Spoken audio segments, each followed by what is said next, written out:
Привет всем и добро пожаловать на наш первый митап от сообщества ArtFlutter. Сегодня у нас будет, получается, два доклада. На протяжении каждого доклада вы можете задавать вопросы. Вопросы задавать вы можете по ссылке, и ссылку мы вам будем кидать в чатик.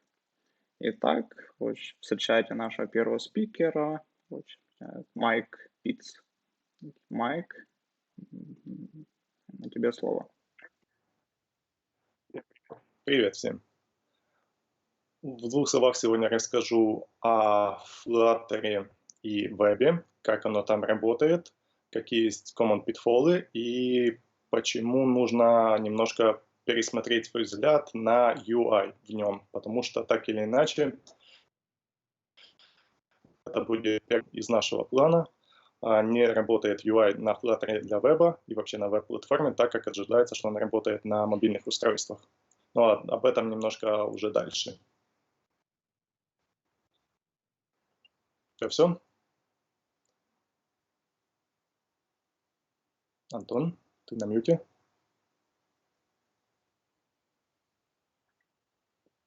Хорошо, на английском, как и договаривались.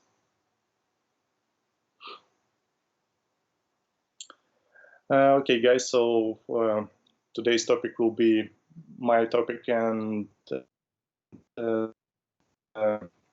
another one will be in English, so we will try it like the first time. It's first meetup in our community.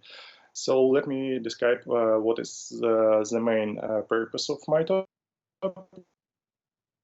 and what I will share a screen. Seems like everything is correct. I hope you see my screen. Is it okay, Anton? Okay, so currently here we have a plan which we'll follow. So the first question is about Flutter on web. How does it behave and what is common pitfall? The first question is that on web platform, all your UI is dynamic. Your screen size is not static as you have on mobile devices, and the size of the window can be changed. It can be changed by different use cases. Maybe a user decided to switch the windows, maybe a user just decided to make a window smaller or to enter a full screen. So it will behave differently, and for that I have a real example with this. Let's check this code. It's like basic implementation which has been written on CodePen, and you have nothing else like just usual row with 3 elements, 3 containers inside it, and they have a specific concrete size like we do in Flutter on mobile devices. So let's try to resize the window. And you'll realize that if you have containers with a static size or concrete size, they will be cutted, and it's in debug mode, and in release mode, they will be just cutted without any signs that something went wrong. So what can we do with this? Probably it's not on Flutter for web. It's relatively young, and it's not the first time when we are doing something there. So there are 2 approaches which we can, I would say, steal from native web development. It's adaptive and responsive design. And what is the difference between them? For those people who are not web developers, and I also, from the very beginning, I was not a web developer. I just recently started to be a web developer for the last 7 months. What is the difference between responsive and adaptive UI? A responsive UI have approach that all your widgets on your UI, they will be resized dynamically depending on the screen size. So when you decrease size of the screen, media query is called, and screen size is recalculated, and all widgets became smaller or bigger. So it's so-called scaling in responsive UI. Let's take a look on this example with responsive UI. And here you can see that we are calling media query of context and taking the width and height of the window. After that, we are multiplying 1% because we divided the height and width of the window by 100, and we are getting 1% of height of the width or width. So we are getting 30% of the screen height of width and applying them to the containers, to the same containers as we had in previous example. And if this time we'll try to resize the window. As you can see, your widgets are also resized and scaled down. So it could work, and it's not the only and it's not the first point of the responsive UI, but it's the basic difference between the responsive UI and adaptive UI. Next point will be basic difference between responsive and adaptive UI. Okay, now we are switching to adaptive UI. But what if, for example, some screen was decreased to the size where all your widgets are too small, or for example, all your text are very small and you cannot read it or see some details of it? Of course, there is another approach called adaptive UI, and in this approach, you basically create couple layouts for different screen sizes. It can be up to usually six screen layouts for different screens, for desktop screens, for mobile screens, for tablets, and so on. And depending if the screen size is reaching some point, for example, like 600 pixels, the layout is changed dynamically and all widgets are rearranged. Let's take a look on the same example with 3 containers in adaptive layout. As you can see, their size is not changed, but once some custom point is reached, the whole layout for those widgets are changed. So we can ask ourselves, what if we will mix them together? And maybe if there is already some ready-to-use solutions, so we will decrease the amount of time spent for solving this task. So during my investigation of this question, there was one cool thing that I have found out. It's a responsive framework package that you can use, and it also have inside it. It also have different approaches like adaptive and responsive. You can set up your custom breakpoints. You can set up scaling of the pages. And moreover, the second tool that can help you with this is Sizey. Sizey is an application, or I would say it's some common embedded browser, and it can show you during development how does different screens looks on different screen sizes. If you ask me why don't you use a responsive framework from the very beginning in your project, I would say that I need to handle some cases manually. So some of the widgets should be decreased, some of the widgets should not be decreased, and sometimes my customer requires that he wants to see the widget in different screen orientations, or for example, in tablet mode, he wants to see some of the widgets like basic button on the top of the layout, and in a mobile view, he wants to see it at the bottom of the view or of the screen.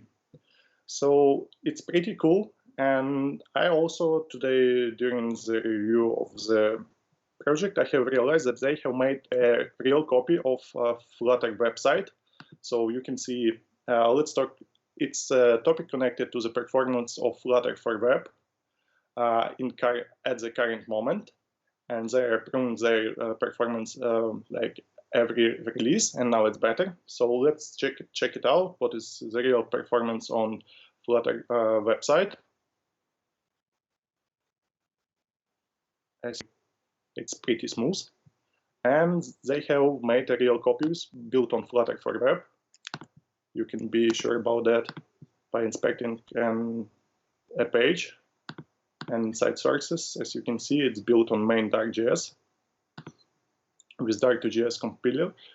So it doesn't have that performance that we expect yet, and it's not so smooth during the scrollment. And I would say that currently for Flutter on web, it's pretty hard project because it has a lot of elements, a lot of animations. And let's check what does Google itself telling us about use cases of Flutter for web. So Flutter for web currently on that moment, it's good for rich interactive single pages, connected PWA, and dynamics or interactive content in existing web pages. They do not expect that it will be used for all use cases for now, as it's still in beta. But let's return to our topic and discuss what we can do, what else we can do except using ready-to-use packages, and what to do if you want manually handle screen sizes and control all your widgets positions. The first widget that will help us with that from responsive UI, it's media query.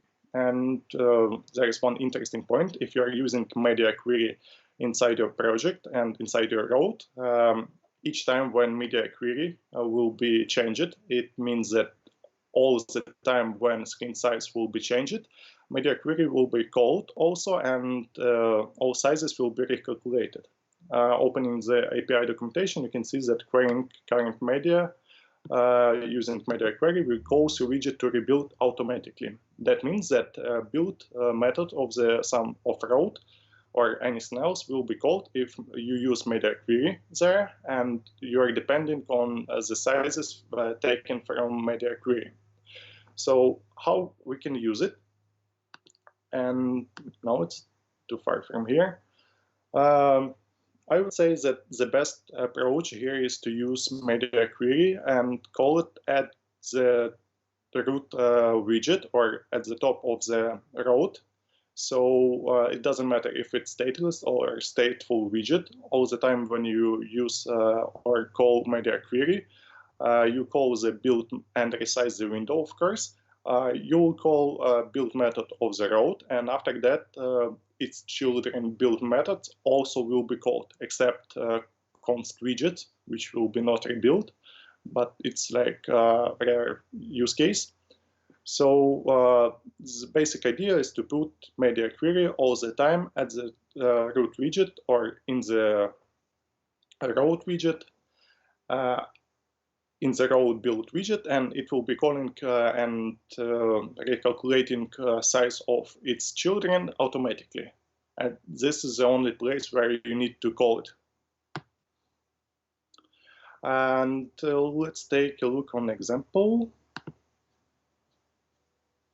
Here we have, it's from my article on Medium. Okay, I'll show you a bit later. So let's return, but calling media query in each road and using it all the time is like not for us, because we want to have a common place where to call it, and we want to access it from any place and call it from any widget. So I have made up, and I used previous examples that I was using on mobile screens. There's a separate article about sizes of the widgets on mobile screens. So I have created this kind of class. And what does it do? Here, all that you do, you have static methods and static variables. And inside these static methods, you do different calculations. For example, static void recalculate.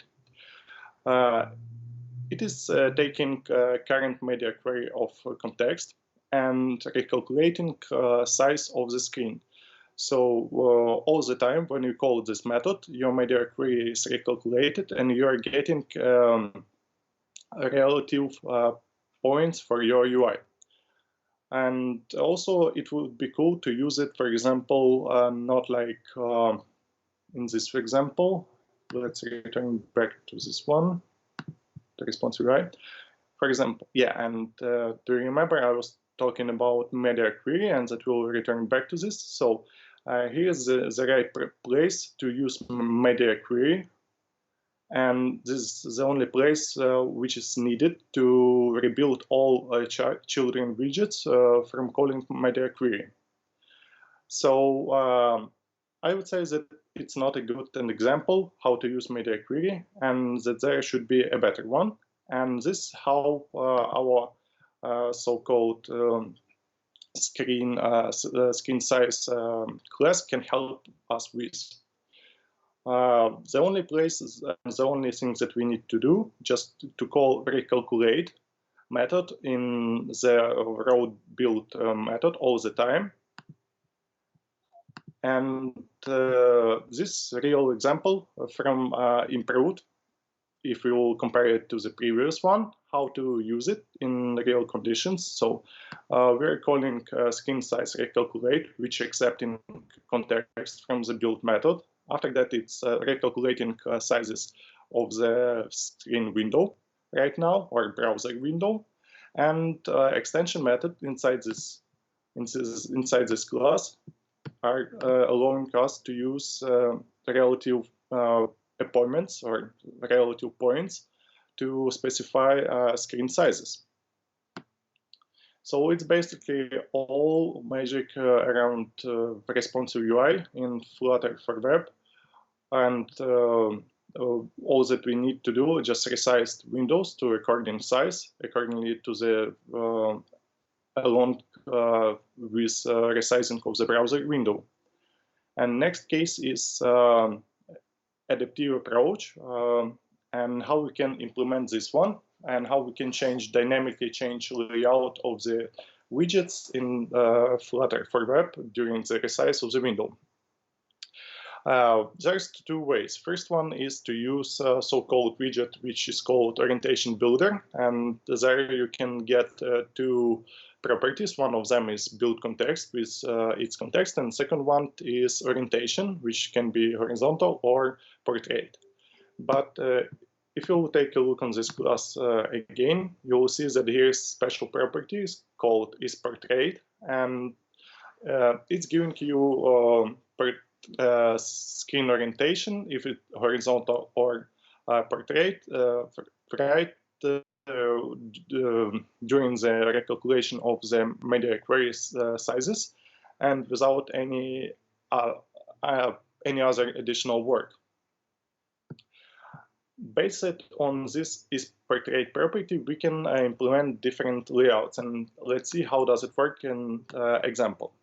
So this property is just changing its value from horizontal or vertical or portrait orientation during the calculation of the screen size.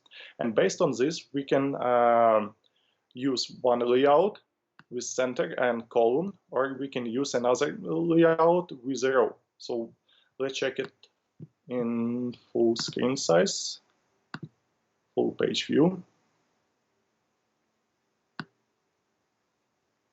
Just 1 second, it's loading. Oh, yep, we have it.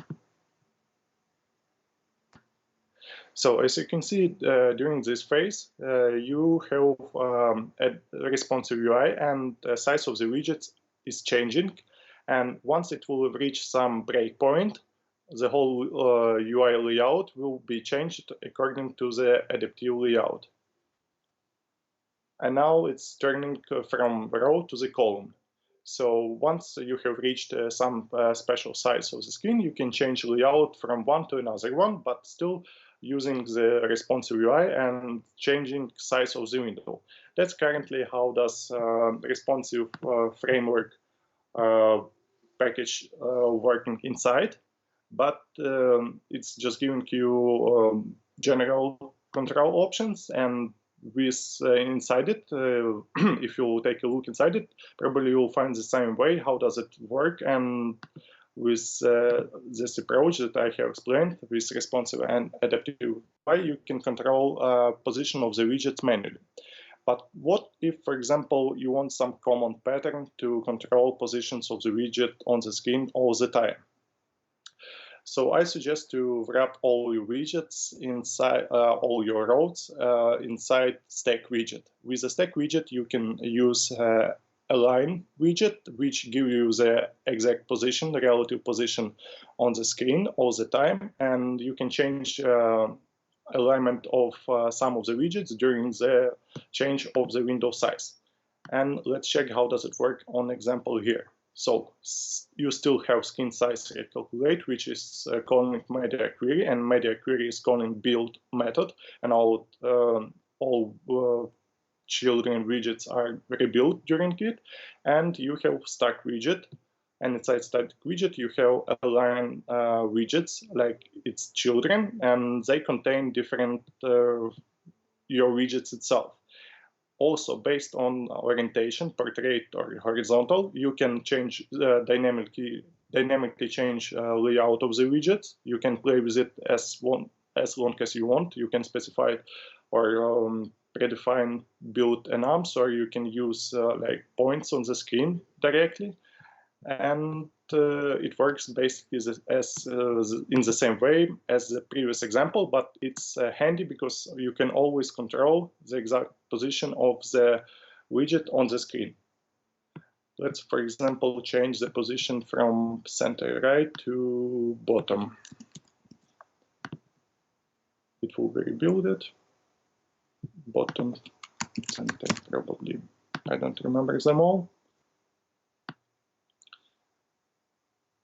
And one second, it's rebuilding.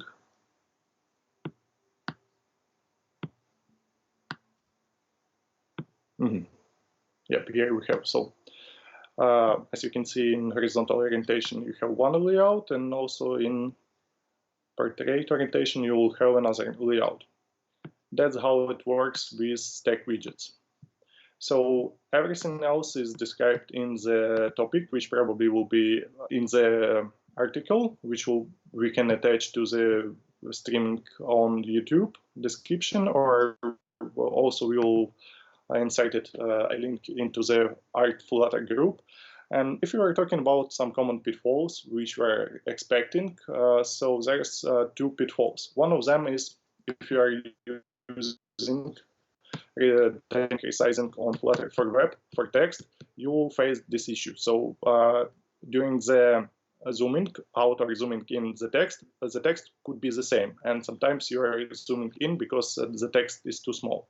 So this point is not covered, and probably you'll find a better way to solve it. And second way, second common pitfall is that most of the widgets out of the box, they have some internal sizes, and this is a real example of stepper widget on Flutter for web. So the only places which you can control, it's like title size, you can control title content, but not the buttons and not their side. And there's many widgets which have concrete sizes inside the box and inside the SDK, and you cannot change them. So you need to build a custom widgets.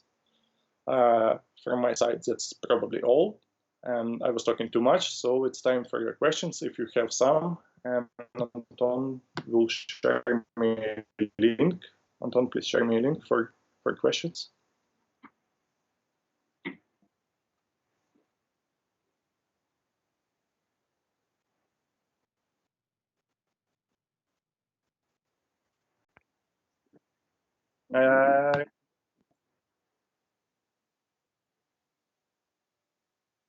Удобнее ли делать верстку на Flutter, чем на CSS? Хорошо, теперь перейдем обратно на русский. Так, все вопросы будут на русском. Удобнее ли делать верстку на Flutter, чем на CSS? Я бы сказал, что удобнее, потому что у тебя все вместе, у тебя размеры вместе, все стили вместе, также позиции полностью все. Что еще? Ну, в принципе, на одном языке. Как для меня, то удобнее, да. Но я бы не стал их разделять. Ну, это немножко разные поля. Для меня, да, удобней. И потому что все вместе на одном языке. Performance, перейдем к второму. Performance Flutter Wrap не самый выдающий, насколько знаю, не добавляет респонсивность, больше лагов. Респонсивность, да, добавляет больше лагов, когда ты делаешь именно ресайз окна. Это нечастый кейс, и, как я говорил уже во время доклада, то сам Google пока что пишет, что ограниченное применение Flutter на вебе. То есть его для полноценных страничек, которые будут с выдающимся перформансом, не получится использовать, но я его отлично использую на терминальных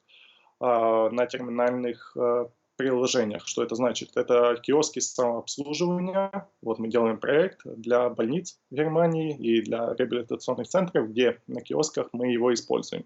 Там не меняются размеры окна, и также его можно тоже, как кросс-платформу мы используем на веб-виде, на мобильных девайсах, но и никто не мешает тебе делать приложение для десктопных видов. Но да, перформанс на этом будет падать при ресайзе окна, потому что будет перерисовываться все, что на нем есть.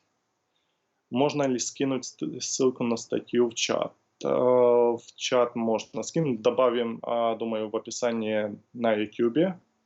Вот, добавим в группу. И тут в чат. Сейчас, думаю, сюда еще скину на всякий случай, если что. Вот. Сам себе отправлю сообщение. Она здесь есть, если что.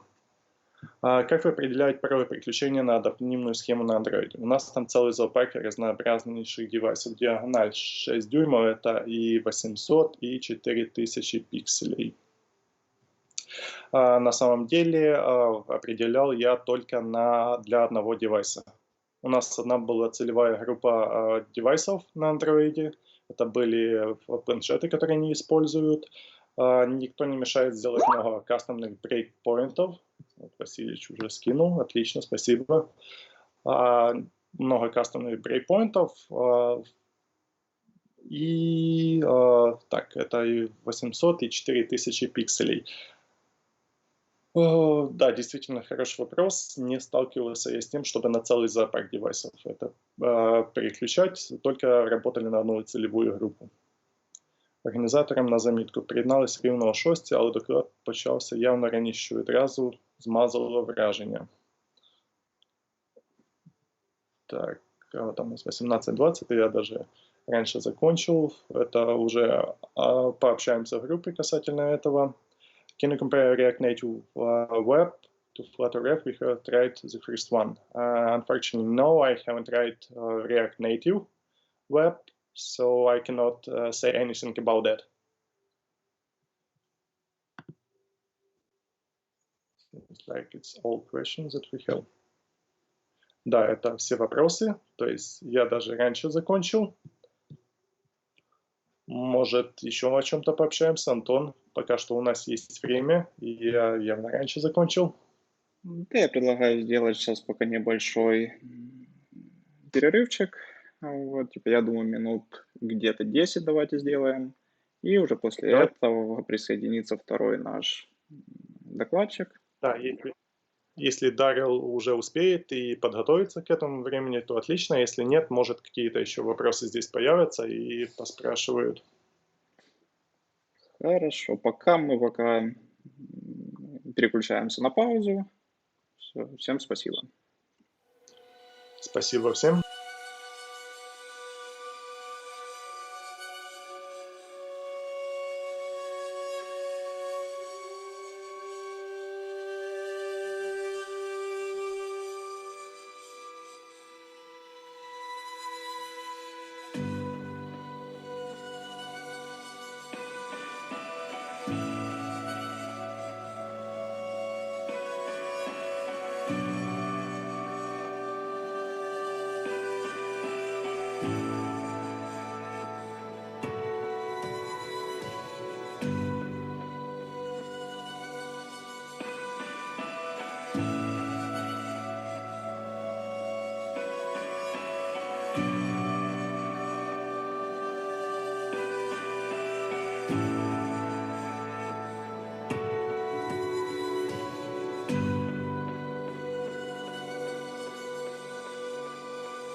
Итак, мы снова в онлайне, и наш следующий докладчик — это Darel Bitsy.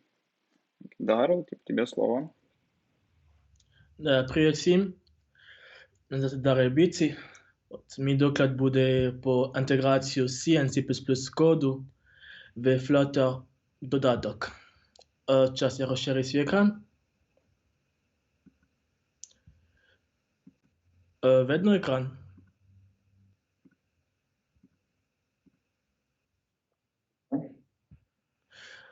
Все видно? Okay, so then let's go.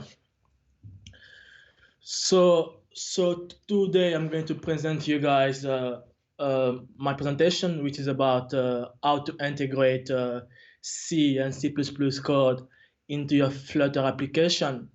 And the same thing goes for Flutter plugins. So first of all, who am I? So I'm Darel Bitsy. I'm the team lead of the Android, iOS, and Flutter team in Ardas.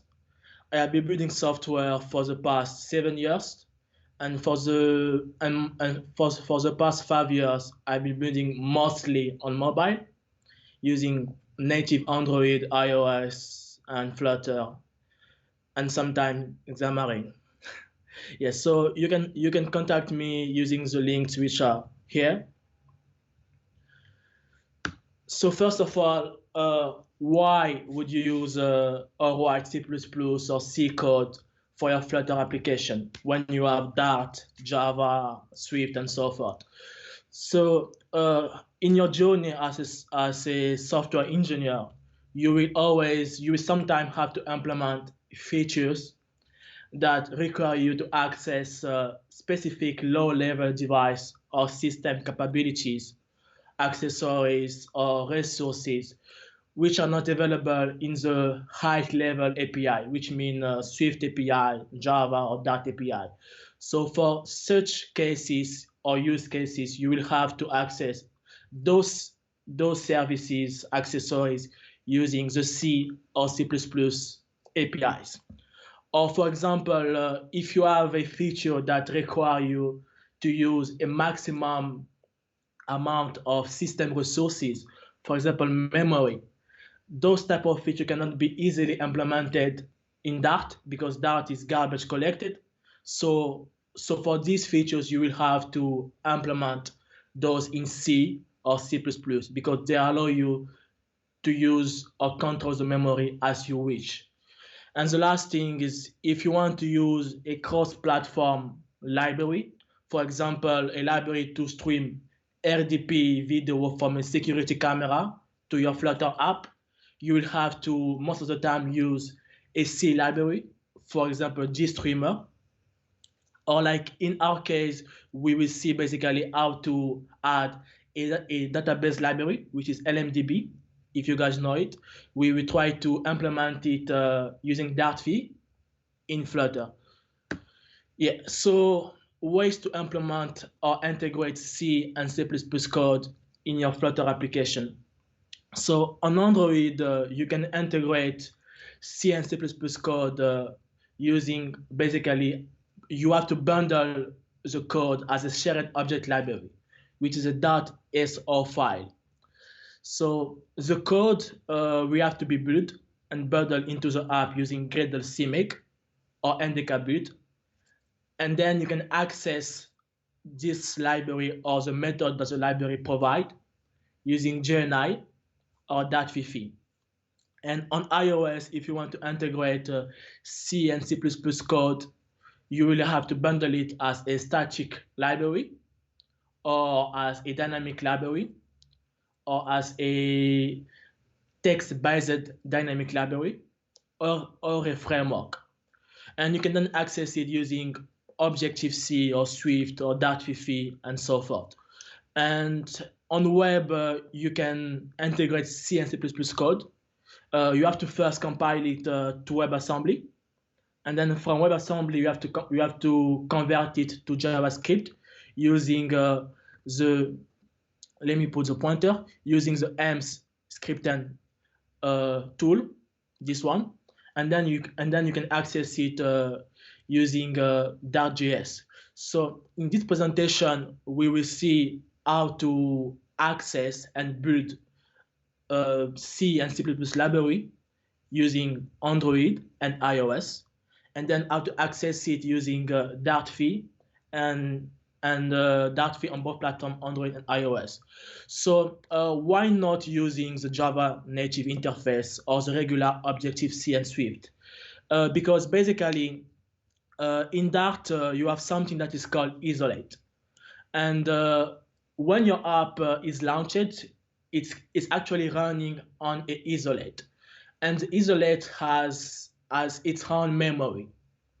And if we decide to, let's say, go through adding our C++ code and accessing it using JNI, so first from Dart to JNI and then JNI to C, so this will be first of all a big overhead on the performance, because basically Dart will have to first do some kind of a RPC call, which will be to take your data, move it to a second thread, which is a native thread on both Android and iOS, and then from this native thread to the C++ and buffer. So that's why the Dart team had the great idea to add FFI to Dart, which is basically so FFI is basically a foreign function interface, which is a mechanism which allows a program written, in our case in Dart, to call functions or routine or services written in C or C++. And there is a catch. The Dartfee it's only available, like Dartfee only provides binding for the C language.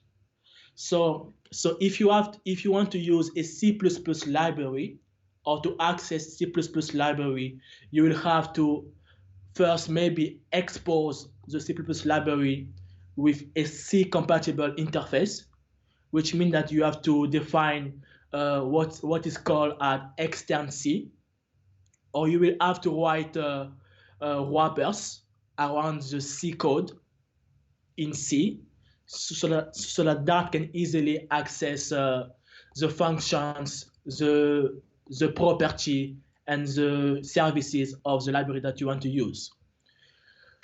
So the types. So basically, when you are trying to access a library or trying to use a code that is written in C or in C++, you will have to go to three-step conversion. The first conversion is to first have what is the type definition of, let's say, the function or the class, the struct, or the property. So in C we have bounded integer, which are signed or unsigned, with size from 8, 16, 32, and 64 bytes. Those size can be easily translated to Dart Fifi, like using int or uint, int for signed or uint for unsigned, and matching the proper size. And then those size will have to be converted to Dart itself, so that you in your Dart application, you can easily call them using, so all of the integer in Dart are 64 bytes and they are always signed. And the second thing is that those type cannot be initiated. So basically you cannot create an int8 class. Those type are only used so that Dart can understand how it can convert your Dart code to C code, or how it can convert the C code to Dart code, and both are. So after that, well, if you have been using C or C for the past years and so forth, if you want to use, for, let's say, a old library, you will often find that those library does not use bounded integer. They often use integer which are not bounded by any size. which means that you have signed or unsigned int, and those int can actually, the size of the int can differ from different CPU architecture, from different compiler, and from different operating system. So at the moment, the Dart Fifi does not officially support those type. But if you want to still use functions which use those type, int and long, you will have to use the pointer sized integer type, because basically this type can actually hold any size of int that you give in. So basically, if a function specifies that it return a int, or that it take into parameter a int or a long, you can just use this int pointer, this pointer sized integer, and then this one will be converted to int. So basically, this is a workaround to use those type which are not yet available in the Dart Fifi in your Dart application. And after that, we have float, double, and boolean. Float or double are pretty straightforward. So you have the float on the C side, the double on the C side, and you have the float with uppercase, as you can see here, and double class with uppercase, and you have int 8 for the boolean. So why int 8? Basically, at the moment, Dart does not, Dart Fifi does not support the boolean type. So basically, what you have to do is that you have to use the integer int 8, because basically automatically C and C++ can automatically transform a 0 to a false and a number greater than 0 to a true. So basically, to work around the fact that Dart Fifi does not support boolean, in your conversion of a function that may return a boolean or that may take in a boolean, you have to specify the function as int 8, and on the Dart side you have to use int, and then when you will call the function, you will have to convert this boolean to 0 for false and greater than 0 for true. And also we have struct, we have void, and we have pointer and char. So basically, for the struct type, you have the struct class, which is with uppercase struct. There is no type conversion for the Dart.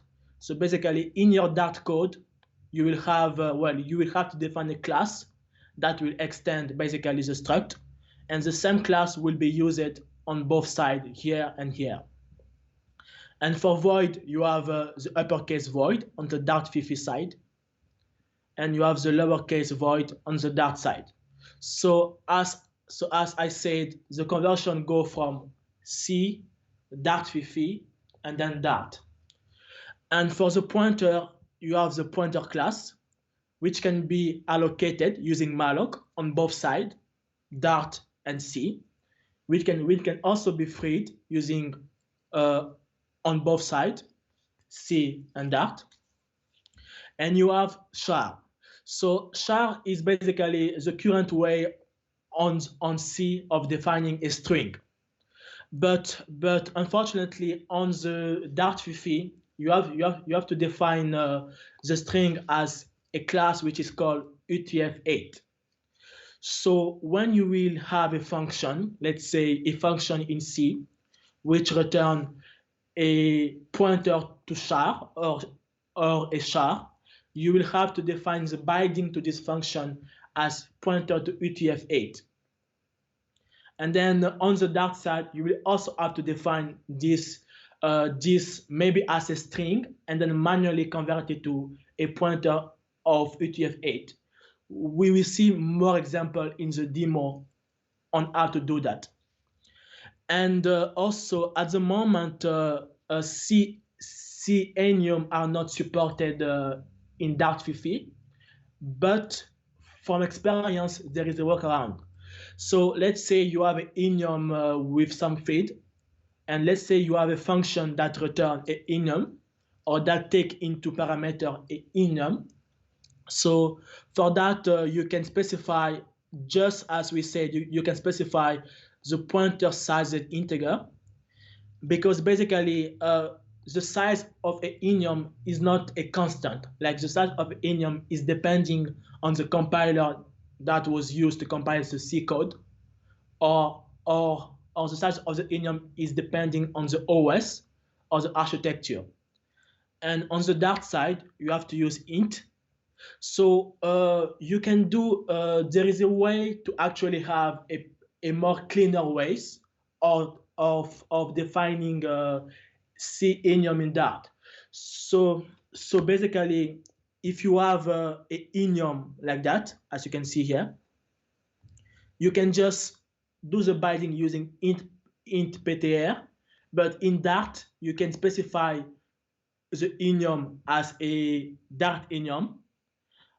But when you will call this enum, you will have to use the index of this enum to call the C functions. So basically, the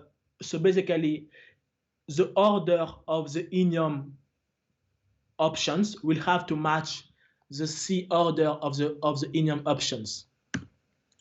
And lastly, we have arrays.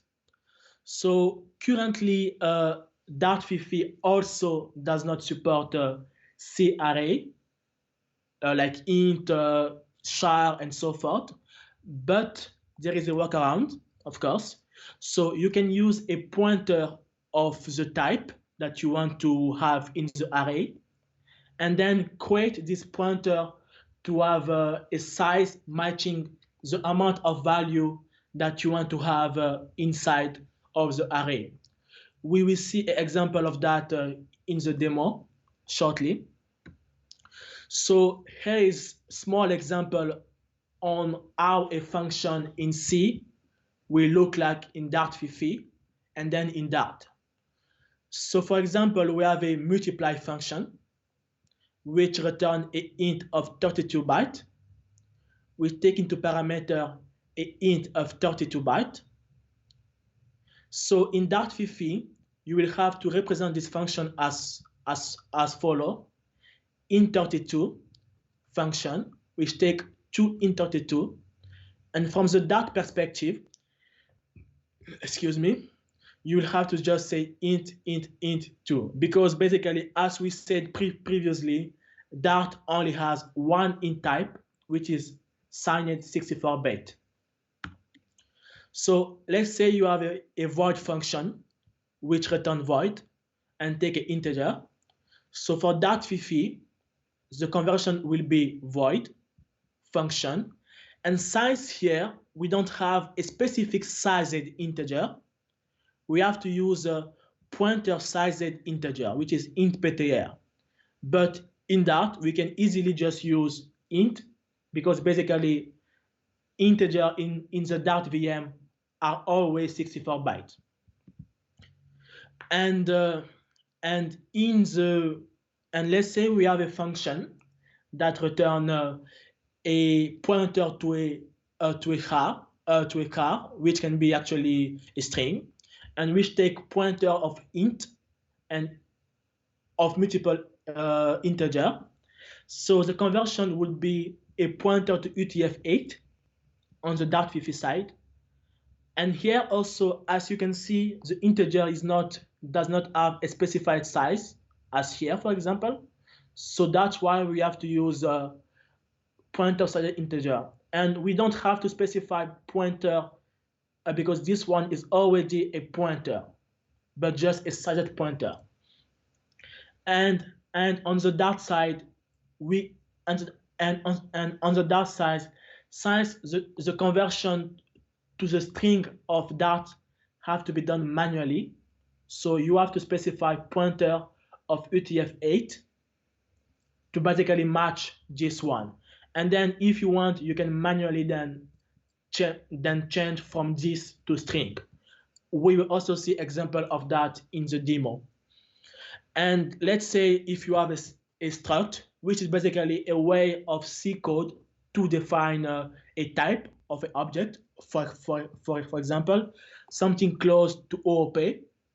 So let's say we have a type def of a struct, which has a feed age, which is a sized integer of 8, with the size and also with a second feed, which is named metadata, which is a pointer to void, which is often used in C libraries. So this conversion will look like that. So you will have a class user, which will extend struct. So here there is a difference, because if you define a function, you have to use the proper type like that. But if you define a struct, you have to use annotation to define the Dart Fifi type. So basically, for the type like integer, void, and so forth, you can use annotation. And here you say class of user extend struct. And then you can use the integer of the Dart and specifies the name of the feed. And you can annotate it with the proper integer size, so that the Dart Fifi library will know how to convert this integer to the proper size integer. And for void, since you cannot, since here it's a pointer to void and not just void, you cannot easily do the conversion from void to just lowercase void. And for this reason, you have to use pointer of void to actually match the pointer to void here. So basically that's it. And the good thing is that after defining that, you don't have to define any other representation on Dart, because Dart basically will just use this definition of the object. So let's say you have a function that returns an int, which is again not sized, but the function take a struct, which is a pointer to a pointer of this struct. So basically the conversion will look like that. Int, integer, pointer as an integer function, a pointer to a pointer of the user struct. And the conversion to Dart will look like int, because int can be easily converted to the integer type, because Dart only has one integer, which is 64 signed. But if you want to define this, unfortunately, you cannot have, because Dart VM does not have a type which match the pointer to pointer struct. So for that, you will have to use pointer to pointer and user. Sorry, here it should be user. And then in your code, you will have to encapsulate this some way, just so that user won't have to know about Dart Fifi. Yes, okay, so if you want to return, let's say, if you have a function that return a pointer to a struct, the conversion will be basically pointer to struct.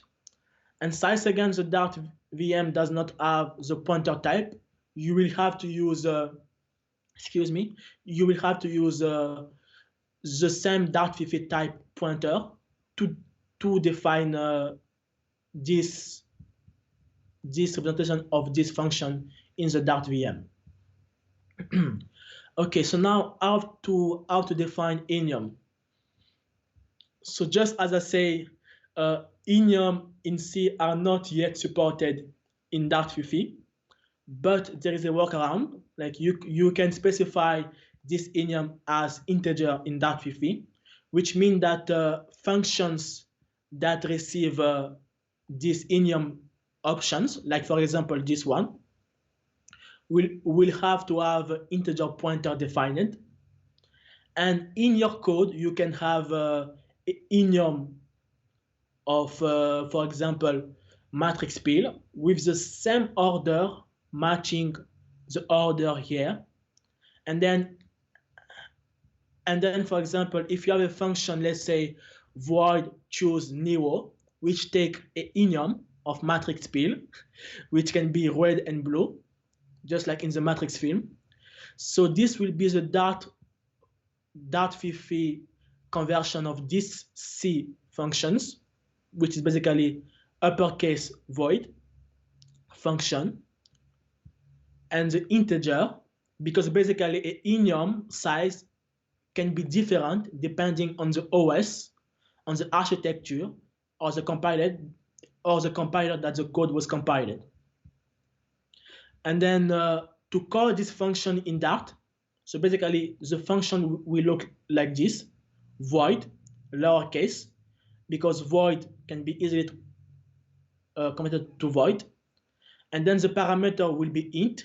But if you want to call this integer, like you have to use, for example, choose Nero, matrix field, which is the enum here, the option, red or blue, and the index of this enum option. So basically, when you define your .enum, it will have to match the same order as a C enum, just so that you can easily use the index property of the enum in Dart to call your C functions. So now, how to prepare your code so that it can be bundled into your application on Android. So Android, you can integrate C and C++ source code or library using two types of build system. You use Gradle, but with two options. You can use CMake, which is a newer way of implementing basically integrating C and C++ code into Android application, or you can use the old way, which is NDK build. So basically, for NDK build, you will have to create a Android.mk file. I'm sorry, that will define basically how you want Gradle, the Android Gradle plugin to build your C++ source code or library. So basically, it defines the name of the library. For example, LMDB. It defines the source code of the library that need to be compiled and bundled into the app. And also, it also defines how this library should be built. If it should be a shared library, which is basically a shared object, a .iso file, or if it should be a static library, which is basically a .a file. And for CMake, it's basically the same things as here, but with less line. So you have, first of all, you have to define the minimum version that is required in order to build this library using CMake. And then you have to define what the library is. So you say, okay, so add this library to the build. The library name is LMDB, the same as here. And the type, it should be built as a shared library, the same as the last line here. And here you define the source code. Automatically, this true tool will automatically know how to include the header of this C or C++ library. But if the header is somewhere else, you can still specify the path to the header for the tool to know how to build it. So now, how to build the C and C++ code for your Flutter app or Flutter plugin on Android. So basically, let's say you have an Android application, so you will have to go to the build script, the Gradle build script of your application, which is often to app/build.gradle. If it's a Flutter plugin, you will have to go to the Android folder of your Flutter project and to the build.gradle inside of the Android folder of your Flutter project. And inside of the Android section, in your build.gradle, you will have to add this specific section, which is named external native build, which actually define what is a native build that need to be built with the app. So you can use two tools, which are CMake and NDK build. They all have the same parameters. So you can specify for which application binary interface, which is basically the CPU architecture that you want your library to be compiled. Let's say that if you are sure that your app will only run on 64-bit, let's say ARM or Intel CPU, then in this case you can just specify IM64 V8 or x64 or x86.64 CPU type, and you can also specify argument to pass to the CMake tool. Like for example, if you want the CMake build to enable Neon on ARM or to use Clang as a compiler, you can easily do it. The same things here for the NDK build. If you want to specify for example compiler argument or macro to the C compiler, for example Clang, you can use the C flag for that. This is if you are trying to build a C library. If you want to build a C++ library and you want to provide argument, you have to use the CPP flag. So C stands for C, and CPP stands for C++. And let's say, for example, your NDK file and your CMake list file are not in the same directory as your Android folder. So like for example, you have one source code, one C source code for both Android and iOS. So basically, your source code can be somewhere else. So here you can define the path to this file, to your CMake file or your NDK file, and automatically Gradle will take it, parse it, and know how to build your library. And next, if you don't want to specify the architecture here, you can also specify it here inside of the default config of your plugin, no, of your application basically, or your plugin if you want.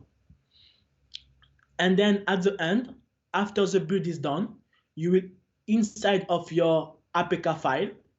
APK file is basically the file that will be installed in your application. So this file will contain a library folder, which is named lib, with a subfolder matching the architecture of the CPU. And instead of it, you will have all of your C and C++ library that was compiled. As you can see, we have our lmdb.so file, which is here. And then automatically Android, when you will ask him to load this library, he will automatically look for the subdirectory matching the CPU that is running on and automatically add the library to your application. And also on Android, you cannot you have to load dynamically your library. So basically, to load a library in Android, you have to load it on demand, which means that the library is not loaded in the process when the app starts. The library is loaded only when the programmer or the user asks the system to load the library. So that's why it's a SO file, because SO file is dynamically linked. Okay, so now let's move for iOS. So to add C++ code on iOS for a Flutter app or Flutter plugin is also really easy, really straightforward. So if you have a C or a C++ library, so first of all, you have to go to your source directory scheme. You have to do a right click on the project, and then you will see add file to runner. Runner is the name of the project. It can be any name that your app is, but on Flutter, it's basically always runner, at least at the moment. And then you have to select where your source code is it, like where is the source file that you want to add. So you select them, and then you select and then you specify to create a further reference. You select the target where this file needs to be added, and it's not, and you cannot, if you want, you can select, but if you want, you cannot select. It's not mandatory, but Xcode can automatically know how to properly locate this file and build them. And then after that, you will have this structure. So you have your basic Flutter application here, or plugin, and then you have the code of the library that you've added here. And in iOS, as we just saw here, we have beside basically a source code, we also have a already built library, which is static library, dynamic library, and framework. So if you want to add a universal framework library, a static library, a dynamic library, or a framework, so what you can do, you can select here in the info section, you select your target. You scroll down, you go to general first, you scroll down, you go to the frameworks, library and embedded, you click, hold on a second, you click on the plus sign down here, and then you will have this pop-up. Here you can select the library that you want to add, or you can click here to select the path where the library is actually, located. So if you have, let's say, source code like here, and you want to generate from this source code a universal framework or static library or dynamic library, you can do it manually. You can do it first of all by Xcode, by creating a Cocoa Touch static library or a Cocoa Touch framework library, or you can do it manually by using Xcode build and using the LiPo command line tool to create what is called as a FAT universal library, which is basically a library which contains all of the code for all of the CPU that the iOS platform support, which is ARM, IPS, and so forth. So right now, we basically see the demo on how to implement a C library in Dart 15. So for this example, I have chosen the LMDB database because basically at the moment in Flutter, we don't have many options in case of database. We only have at the moment 3 options, which is SQLite, Hive, or Sandblast. So I think that we should be able to have more choice than the moment. And for those who have been using, let's say, tools like machine learning, like Caffe, TensorFlow, like NVIDIA machine learning library or anything, people often use this library, which is a database, which is a Bitrate database, which is basically good because why? Because first of all, it's really fast. It's cross-platform for both iOS, Windows, Mac, Windows, Mac, Android, any platform that you want to use it. It's used transaction, which means that it supports thread, like you can use it in a multi-threaded application. It also supports multi-process.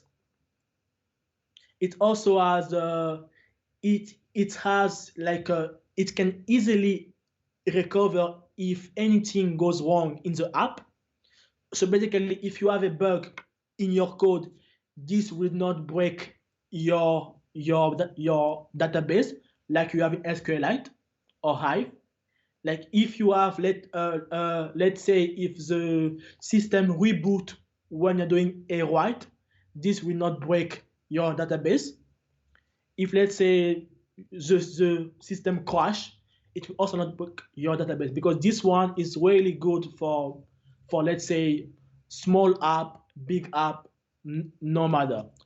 And so right now we will see how to implement this C library in Flutter application. And to do the conversion, like, okay, to easily convert, let's say a object, a Dart object, let's say a user object, a task object, like in our case, to a format that can be easily added in the database, I have used message pack. So why not JSON? Because first of all, JSON is really slow to parse, and the message pack is basically a format which is binary. So basically, it's really fast to first of all serialize and deserialize. So this can be used with big object, small object, does not matter. So that's why I've chosen to not convert the object to JSON, but to use message pack. So here you have the link of the library that I have used. You have the link explaining what is message pack. You can click here later. So now it's demo time. So basically, this project is also available in GitHub as the following link. So right now I'm going to go out of the presentation and go into IntelliJ IDE. So basically, let me do this. Yep. Okay. So basically, this is our Flutter application. It's a simple application with the Android folder, the iOS folder, and the lib folder. And here, what I did, I downloaded the source code of the LMDB, which is here, as you can see, with the header of the C code, with the C implementation. So first of all, what you have to do is to open the Android folder doing a right click, going here like that. So then just hold on a second while it's opening. So after it's open, so just as we saw previously in the presentation, let me do this. You can basically just, let me do this. No, let me do this. Yeah, this is better. Okay, so you can basically just go to your build.gradle, this one. So here, as you can see, we have the Android tag. This is the same things on any Flutter application, any Flutter plugin. You just have to scroll down. You create the external build tag that we just saw in the presentation. You specify the tool that you want to use, the path to the CMake. So this path is the same path, is a path to this file, this one. I'm going to zoom in just so that you can see. So basically what we are saying is that CMake, please use, let me do this. CMake, please use the CMake list file, which is located outside of the Android folder. So this folder, basically. And then automatically, Gradle will automatically read the file, this file, and we automatically add the C++ source code as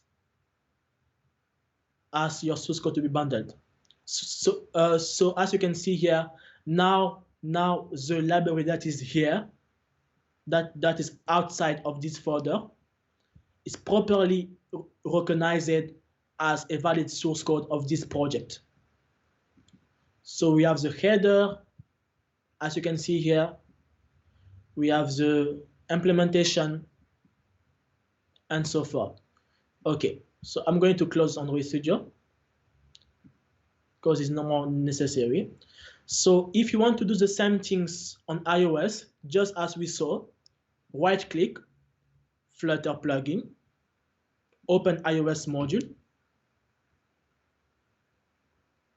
So Xcode is opening. You select, so let's say if you are here, you come here, you select the project here, right click, excuse me, add file. You go to the path where your file is located. It can be outside of the iOS folder, it's fine, like for here.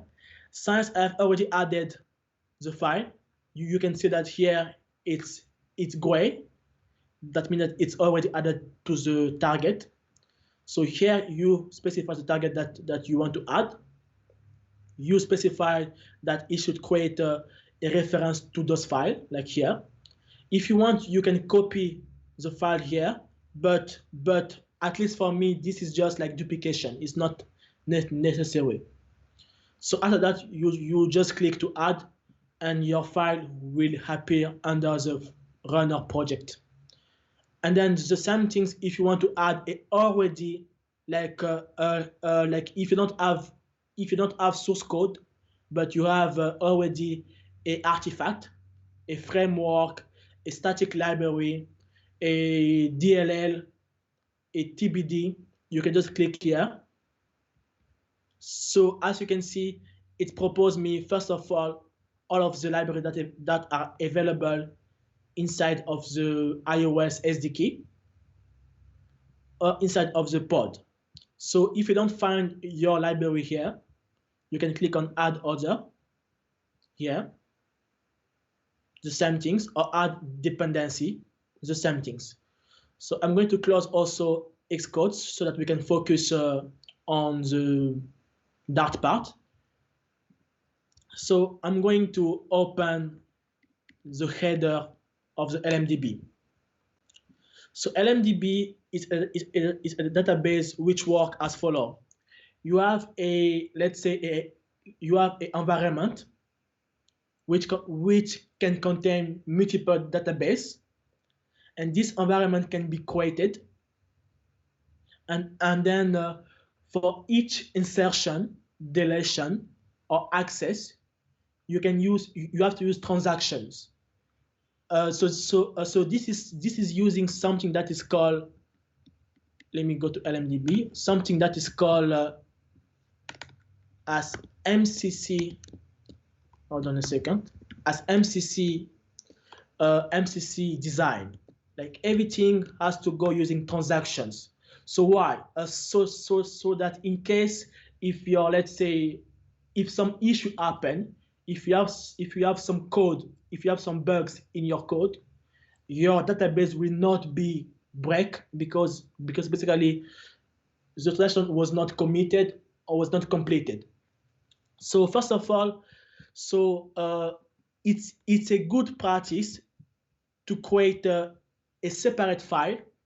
You can name it the name of the library and bindings, which will contain the conversion from C to Dart and to Dart Fifi and Dart itself. So let's see an example. So first of all, to access the LMDB database, we need to first create an environment. So what we have to do first, hold on a second, copy. So we have to represent this function. So as you can see, this function take an integer, well, take a struct, which is mdbenv, a pointer to a pointer of a struct of this type, and this one return an integer.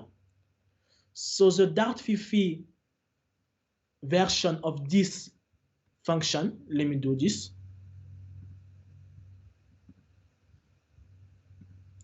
Look like this. So we have a pointer to a pointer of mdb_env, which return int. So the Dart version of this one will look like this. F integer pointer sized, because basically this one is not a sized integer. Function, a pointer to a pointer of this struct. And then the Dart version of this version will be an integer to a function that take into parameter a pointer to a pointer of mdb_env. And then to actually access this in your C code, so what you have to do, let me scroll down.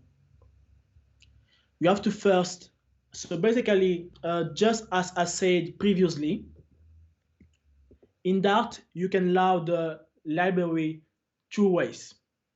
You can load it on demand, like that, or you can load it using the current process. So on iOS, the library is automatically loaded. If it's a static library, it's loaded automatically with the process. So basically, when the app launch, this library is also launched with the app. So the gotcha here is that if the library size is really big, then your app start will be really slow, because basically the library will be too much, and then Dart will take Dart and the Swift iOS toolkit will take a lot of time to load the library. And the second thing is that even if you use a dynamic library, which is a dlib, like we saw, a dlib or a text-based lib, it can still be slow. Because why? Because dlib it's basically just saying that, okay, this library can be used by not only your app, but any other app that actually want to link to this library. Like for example, if you want to link into the audio library of Android, or let's say for iOS. So basically, those library, system library, are always dynamic library, because many apps may use them. So basically, access to this library will have to be synchronized with your app and other app.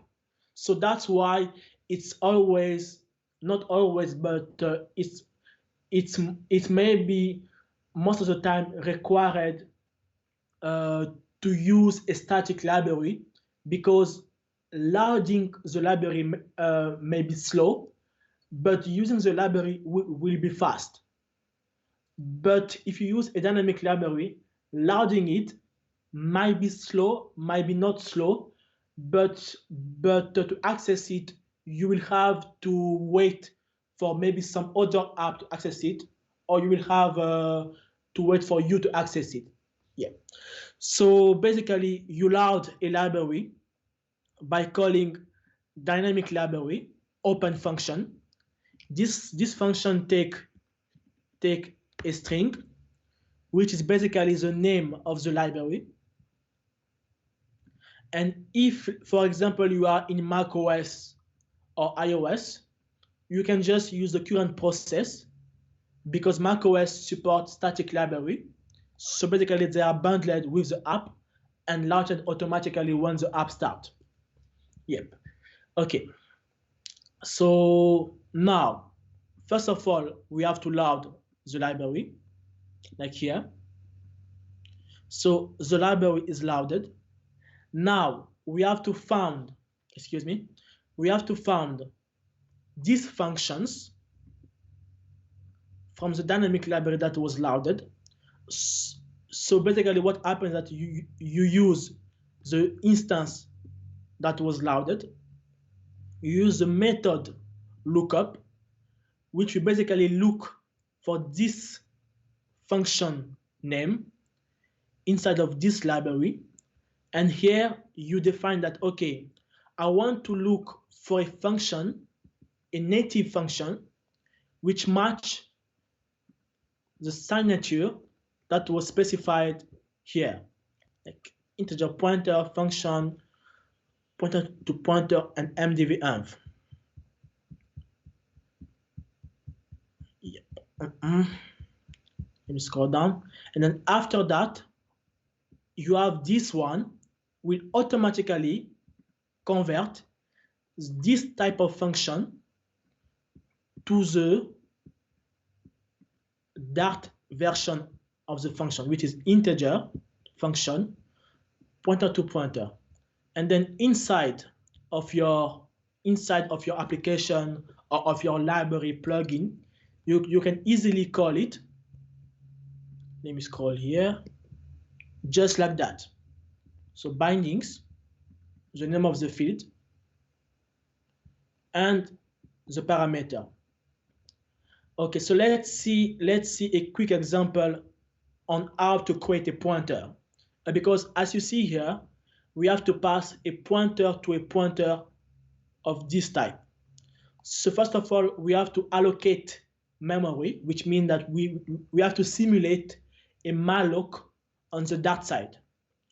So Dart Fifi provides us a function which is named allocate. So basically, this one, it's basically a version of malloc on C. So what we do, we say, okay, first of all, I want you to allocate memory to represent a pointer to a pointer of this struct. And this struct is defined as follows. So the same things as what we have, let me scroll up here. As you can see, type struct, same things. Class of MDB, struct, no parameter, same things. Okay, so we allocate the memory. We send, let me do this. We send the memory to the method. And inside of the C code can also itself easily allocate the pointer because basically when you allocate the memory, this is just an empty memory, like nothing is inside. But you can send it to the C code and the C code will automatically populate the pointer. So that's the way everything is works. So like you have basically C functions, you call them just like in regular Dart code. So now let's say a quick example. I will launch the app first on Android, but we will also see on iOS. So basically, we have okay. Let me do this. So like as you see, it's basically a working database. So let me delete it just to show that it's completely working perfectly. So we have an object of, so this app is actually simulating a task app. So we have a task object, close this one. We have a task object which has an ID, a name, and a date time. And this task object, as you can see, does not contain any of the things that we see in Hive or SQLite, like I don't know, like Hive value or integer. No, it's a simple Dart class. And we have a UI with some field, which help us to actually add an object. So let's wait for it to boot. It should take not long. So it's building. It's installing the app. Hold on a second, it's loading. As you can see, the app is installed. So as you can see, the list is empty because no tasks have yet been added to the database, click on the plus. So now you can see here. So now let's try to add a new task. Demo of Dart Fifi on Flutter. Okay. So we add it. As you can see, it's automatically here available, and the data have been properly saved. So what we are doing right now, so like we have this task object, as you can see here, and in the LMDB, we have a put task, which take the key of the thing that you want to put, like the task ID, in this case, and a task. We check first that the environment is open, and we do run in transaction. So this function basically what it does, it creates the bindings that we saw previously here, which is basically a singleton, because you only have to load this function one time. Because if you do it multiple times, then it's really a bug. And then we allocate keys. We begin the transaction. So here we are calling C++ C code, as you can see here. We get the transaction. We verify if there is no database yet. If there is no one yet, we create a database, we open it. And then we run the block that is provided here. And then we commit database. So now let's see how the block look like. So here we get the key. So if you remember, I said here that we will be using a message pack, which is basically a way to convert any object to a binary. So here basically we take the task object, first the string, we serialize it to a binary, a unit list binary. The same things for the task. Excuse me.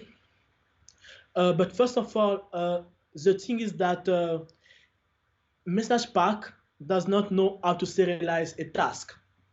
It knows how to serialize integer, string, long, double, float, map, list, but not the object.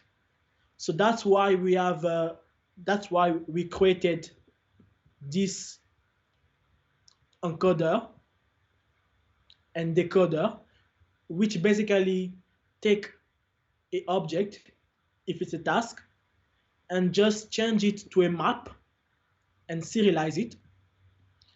And for decoding, it take the type, which is this type, task type, and the data that was created here, and convert it to a map, because it was a map that was here, and then just create a new task object with the map parameter. So easy peasy. So after that, we put it in a database. So as you can see here, we have a struct from C.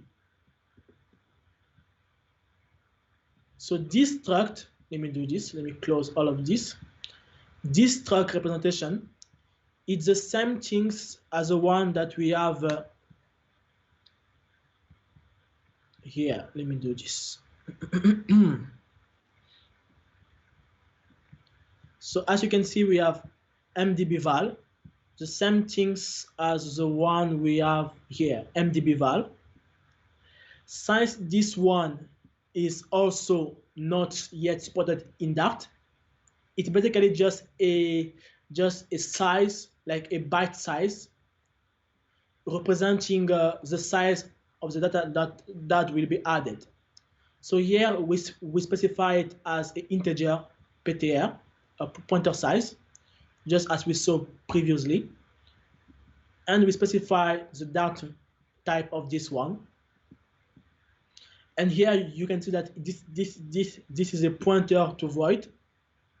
The same things, easy. And then to create this object coming from, let's say that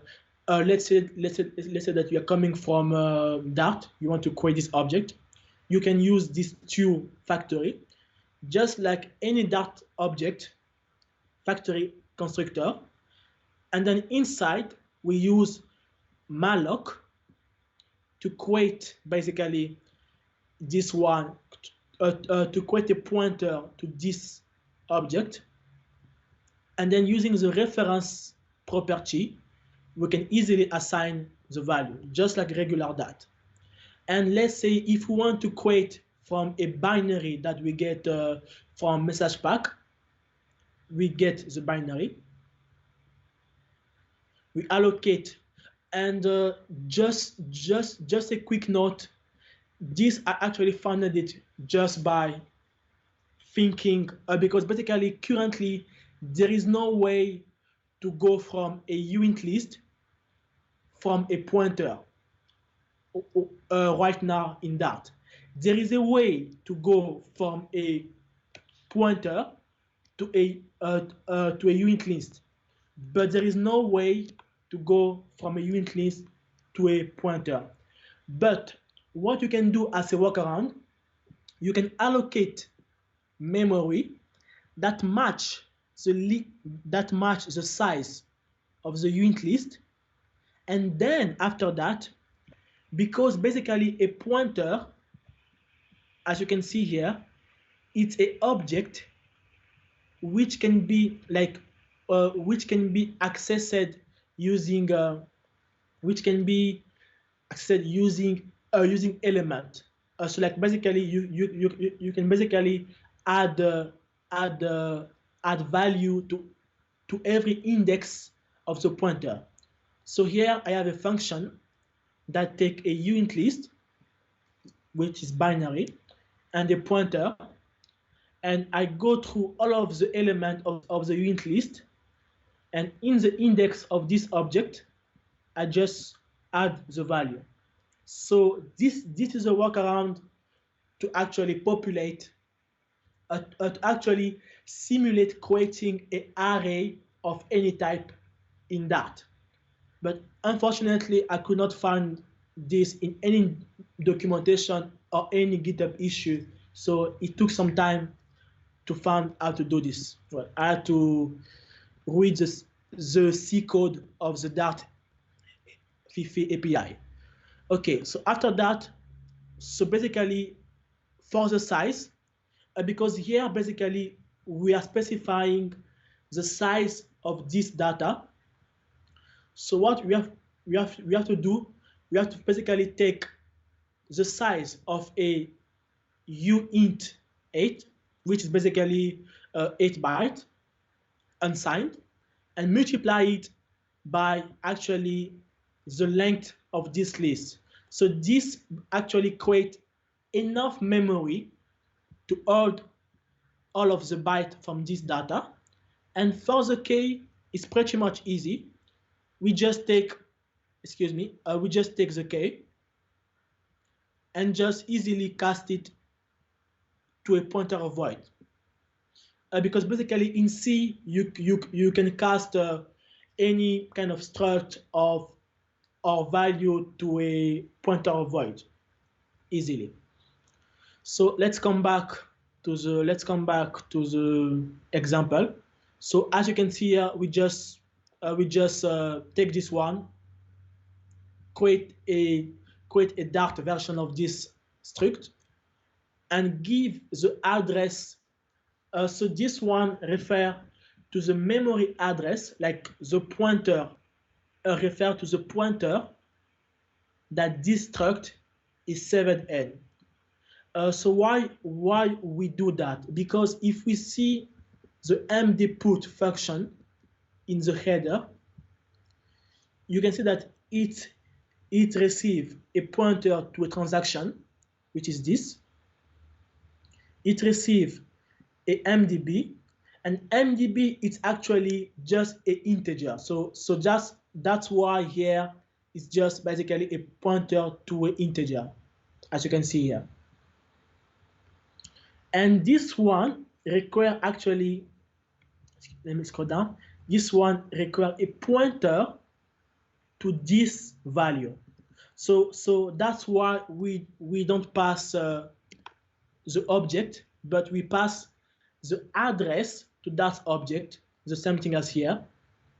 And for the flag here, we can use regular integer because automatically Dart.fifi we transfer it to int. Yep. Okay. So we saw the demo on Android. Like you can just come here, add another task. As you can see, we can close the app completely, reopen it, and data is still here. We can do a restart of the operating system. And as you can see, database is really fast, definitely fast. It's really, really fast because basically LMDB is suited for really fast data management because it uses a memory map. For those who know memory map, it's a place in your system which actually is an address memory. You can read more on the link provided in the app. So as you can see, everything is still in place. We can do the same things on iOS without no issue. So we open the iOS simulator, as you can see here. It's booting up. So we are close to the end of the presentation. Now it's boot up. We just run the app.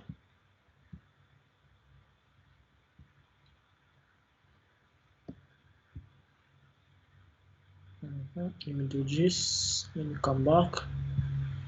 Yeah, so it's building. The Xcode build is going on.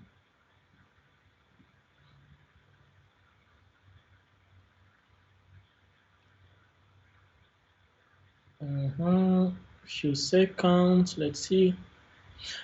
So basically, Dart.fifi allow a Flutter application because people often say that Flutter is just for toy app. So using Dart.fifi, you can basically do anything. You can have video call library. You can have WebRTC C library into Flutter and doing video call. You can access audio devices. You can access Bluetooth. So as you can see, automatically, data is already here. So we can come here, plus sign. You can add hi ArtFlutter. I think that's the name of the meetup. As you can see here, here is it ArtFlutter. We can say again one last hi iOS. It's here. And if we close the application, reopen it, we see everything is still safe. Even if we do a reboot, it's still safe. And as you can see, it's really fast on both platforms. It's really, really fast because LMDB it's like that. It's a really fast database for mobile and embedded. Yeah, so basically that was the demo. You can find the project here and read more. I have added some documentation on the code for you to properly understand how the project works. If you have any question, leave it there. So I'm going to read the questions. Let's see. Okay. Yes. Okay. So. First question, thank you too. Yeah, it's a very hard topic, but the good thing is that this allows you to basically do anything you want in Flutter. Like there is no more restriction because you can access the GPU, the CPU, the memory, the audio device, the keyboard. Like Flutter is no more for toy apps. Okay. yes, we can use C++ in web, but not with Dart Fifi. As I said in the previous slide here, for web, basically, you will have to compile let me stop this. You will have to compile the C code to WebAssembly, and then for WebAssembly to JavaScript using the mscripten tool, and then using that script to access. To pointer is basically basically in C, you can actually have a pointer referencing to a pointer of something else. So this is often used so that a function can populate some other pointer. Yeah, because basically you can do a pointer by value, but this this only access someone like this. This only allows someone. This only allows someone to actually access the value of the pointer. But if you want to basically have the pointer be updated itself, you have to use a pointer to a pointer, like just as we saw. I'm currently preparing an article of this on Medium, but you can already find the project at this location. I will ask the Meetup manager to send the link into the YouTube chat. Oui, vous pouvez les trouver ici. Vous pouvez les trouver un instant. Vous pouvez les trouver ici, à ce lien. Yes. Donc, vous ouvrez ce lien et vous verrez ici le projet et tout. Donc, tout le code est ici. Yes, I tried Rust. Okay, so Rust, I would use Rust instead of C if you want to write yourself a library. But if there is already a library that was written, then I don't see the point of using Rust, because Rust is good, because Rust can easily do multi-threading, can easily do many things. But if you already have a library, that means that someone already took care of doing the multi-threading for you. So for a new library, I would definitely use Rust and then access Rust using Dart Fifi. But for a library that is already here, I will just use Dart Fifi. Yeah, so that was all. Thank you very much. You can find the code. You can find the code on GitHub. I will share the slide later. So thank you, everyone.